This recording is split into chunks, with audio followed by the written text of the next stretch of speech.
day. And getting ready for fare hikes. What passengers are saying about increasing prices after recent issues on the T. This is 7 News at 4. And first at 4, breaking news, a major arrest in the shooting of David Ortiz. Dominican authorities say they've captured the mastermind behind the shooting. Police say Ortiz was shot in a case of mistaken identity. And now officials say the man was arrested earlier today. 7's Nathalie Pozo live in the newsroom with the breaking details. Kiki Ryan, the alleged mastermind behind this murder-for-hire plot, arrested in the Dominican Republic. That's according to police there. I have been in touch with the National Police in the DR and the Attorney General's office, and they tell me more information is expected later on today. She was in Authorities in touch. the Dominican Republic releasing this picture last week during a news conference, saying that Victor Hugo Gomez is the man who ordered the hit 3 on names. a man sitting next to The big David 3. Ortiz the night of the shooting.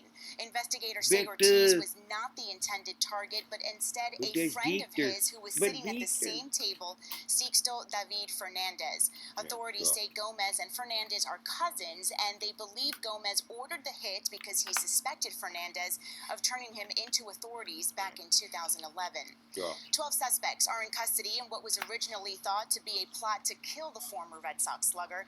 Investigators say the alleged mastermind paid $8,000 for the hit and that he is a member of Mexico's Gulf Cartel who lives in the United States and is wanted by the DEA. But again, police in the DR tweeting today that he was arrested in the country. Ortiz continues to recover at Mass General Hospital, and according to his wife, he is out of the ICU and doing well. Again, police in the DR are telling me that they do expect to release more information later on today. As soon as that comes into our newsroom, we will bring it to you. Live in the newsroom, Nathalie Pozo, 7 News. What about hospital Also officials? You fat breaking, fucking reported pig. shark sighting forcing Duxbury Beach to close today. Beach operations said a boater spotted the shark near the shoreline there. State Oh, police I can see him airway right flew there. over Look, that look, area see? to try to He's confirm right the there. sighting. After searching just Look. for about an hour, the beach was reopened. And more breaking news, police in Watertown Fucking arresting idiot. a Worcester man accused of armed robbery. Police say 44-year-old Joseph Boyda fired a blank inside of a hair salon in Watertown Wednesday, demanding money. He was taken into custody yesterday. Now, no one was hurt in this incident. Boyda faces an armed robbery charge. 7 News now, turning No to the money was weather. Get taken ready and for some didn't summer get- heat and summer storms for Mid-air. your Saturday. A live look at the city as we get hate ready these for the fucking weekend. people. Beautiful day out there. Some people may be hitting the beach. Meteorologist Tysol Martinez is here with the forecast. Tysol. Hey, Kiki. So we've had Hey, some pretty Kiki. nice weekends. The last few weekends have been really nice, and now the next two days, I think we're going to have a chance for some storms, but both It reminds me of the fucking Spanish fucking news I used to see 15 years ago. Nothing but tits and ass. Fucking riot. days are not looking like washouts. Ew. It is 85 degrees right now here in Boston. That's the warmest. Compared Yeah, to that- Sunday is a better chance to see strong storms, but we do continue to have that chance for storms and showers into the day on Sunday. I'll have more on this, timing it out for you, coming up in just a little bit. Thanks, Kiki. Breaking news now out of Utah. An arrest has been made in the disappearance of a University of Utah student. A SWAT team taking the 31-year-old suspect into custody Yeah, I know. in Salt Lake City today. Police are now charging him with kidnapping and murder. Look at him. 23-year-old Give me a Mackenzie break. Lewick disappeared That June bitch in the 17th. headlights. The Lyft driver Ooh. says he picked her up from the Salt Lake City Googie. airport and dropped her off at a park around Fucking 3 bitch. a.m. Look at fucking Police say the computer-generated suspect was fucking also at picture. the park Look at him. at that time. When they searched his property, investigators say they found a fire We pit. can't make Police this say they fucking also trash up. found human remains matching Lewick's DNA profile in that burn area. No. Also on 7 Yeah. Boston, Three police are on the pigs hunt for a next, yeah, it's suspect fucking accused right. of stabbing a man a number of times Huh. near City Hall Plaza this morning. The victim was taken to the hospital with life-threatening injuries. Well, look it up on Google Maps with the guy in the street view. That's called A Court. stream of evidence That's on markers Court strewn Street, through right an near alley leading to 17 City Court Hall Street. Plaza. Police say they were called here Boston, just Mass. after 5 a.m. for the report of the stabbing. 02114. Police officers assigned to District 1 responded to a radio Government call for center. a person stabbed in the alley that runs from Court Street to City Hall Plaza. Police say when they got there, they found a 33-year-old man who had been stabbed. He was rushed to the hospital in critical condition. 33-year-old man. In the alleyway with an unknown male. That unknown male then fled out onto Court Street. Now, police are searching for that suspect and trying to piece together what led up to the stabbing while cleaning up the area in time for a busy day on City Hall Plaza. The scene is fairly well contained to the alleyway and a small portion of the area outside.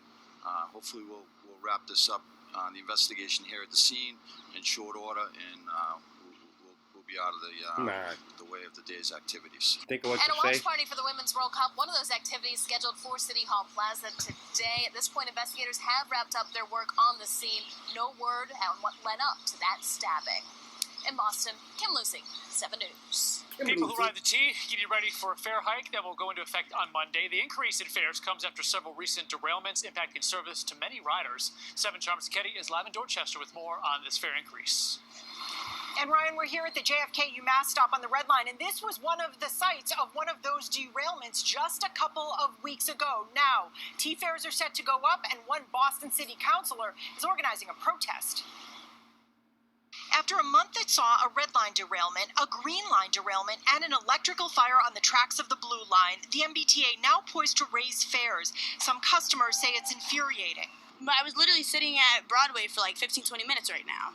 It takes too long. There's always something going on with the T. Like, it's not worth it. The T is raising subway fares from $2.25 per ride to $2.40.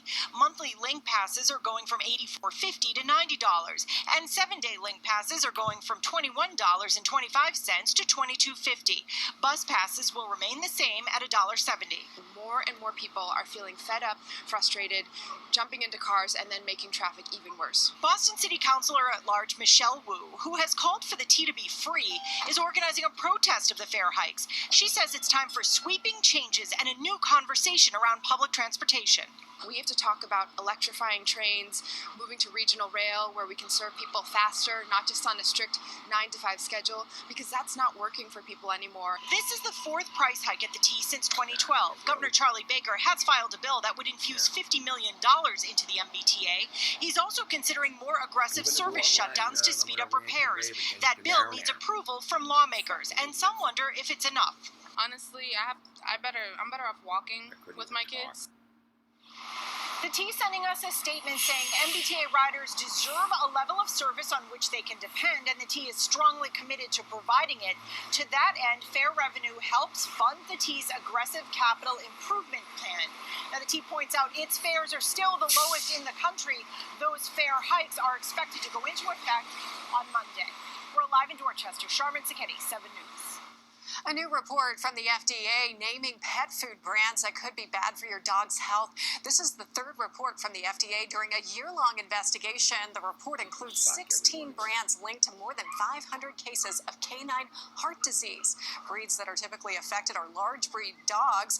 The FDA is urging pet owners to work with their veterinarians to get the most appropriate dietary advice. And the brands included in the alert include Blue Buffalo, Natural Balance, Nutro, and Rachel Ray Nutrish. For a full list of the 16 brands involved, all you have to do is log on to our website. That's WHDH.com. The G20 summit topping the president's agenda. President Trump and Vladimir Putin meeting earlier today, and President Trump had a message for Putin. 7's Medal and Hunt has much more.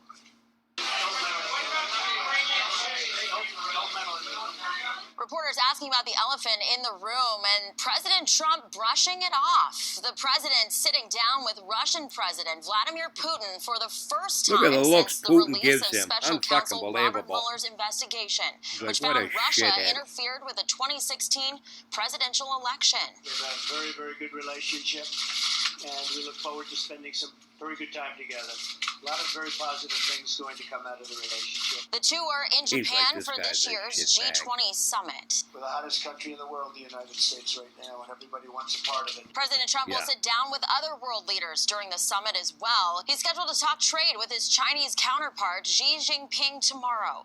The outcome of those talks could have a ripple effect on the world economy. All of this happening while tensions between the U.S. and Iran are on world leaders' minds. If the president is talking about some kind of, war with Iran, I think he'll get an earful from everybody. I think that in the end, hopefully it's going to work out. If it does, great, and if it doesn't, you'll be hearing about it. 8 of the world leaders taking part in this G20 summit took office after President Trump. In the newsroom, Madeline Hunt, 7 News. The immigration battle heating up. The Supreme Court will take on the future of DACA in its next term. That's the Obama-era program that protects thousands of undocumented immigrants who came to the U.S. as children. President Trump has decided to end that program. The Supreme Court's decision could come in the middle of the 2020 election cycle. The Democratic debate proving the 2020 race to the White House is heating up. The second set of Democratic candidates facing off in Miami last night. Things got personal on stage between former VP Joe Biden and Senator Kamala Harris about his view on civil rights. Today, Biden responded to the back and forth. I heard and I listened to and I respect Senator Harris. But, you know, we all know that 30 seconds to 60 seconds on a campaign debate exchange can't do justice to a lifetime committed to civil rights. And that, of course, wasn't the only topic the candidates tackled last night. Reaction pouring in from all the candidates today. 7's Amaka Ubaka has more.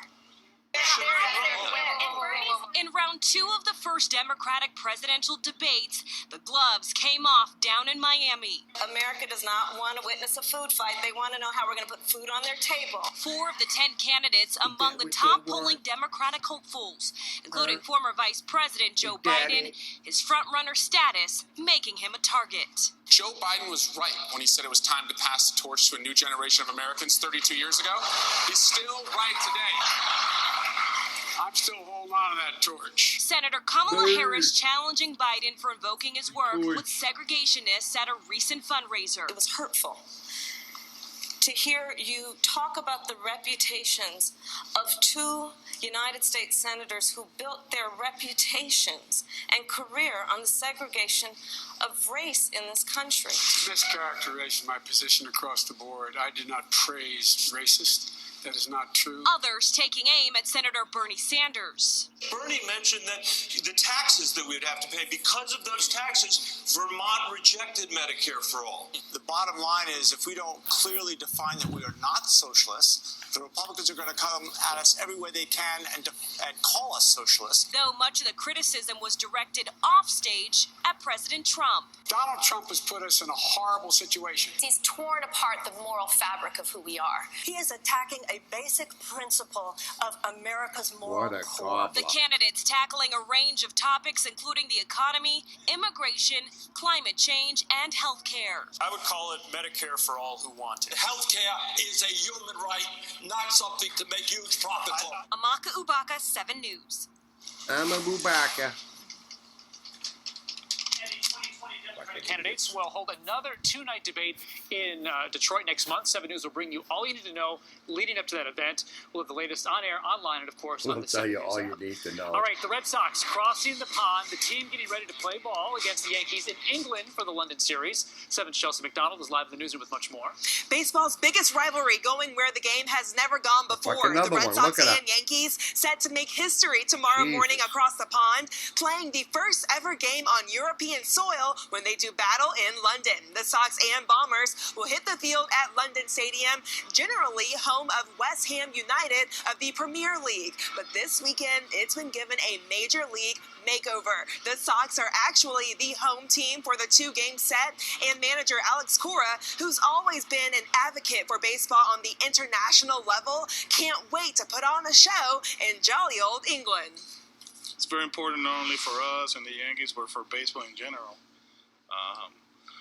Always the chance to show the world what baseball is all about, and obviously our rivalry and having 2 of the best teams in baseball here is a big deal. I'm definitely excited to play here, the first games, and I think it's still another game that we have to take seriously and, go out and win.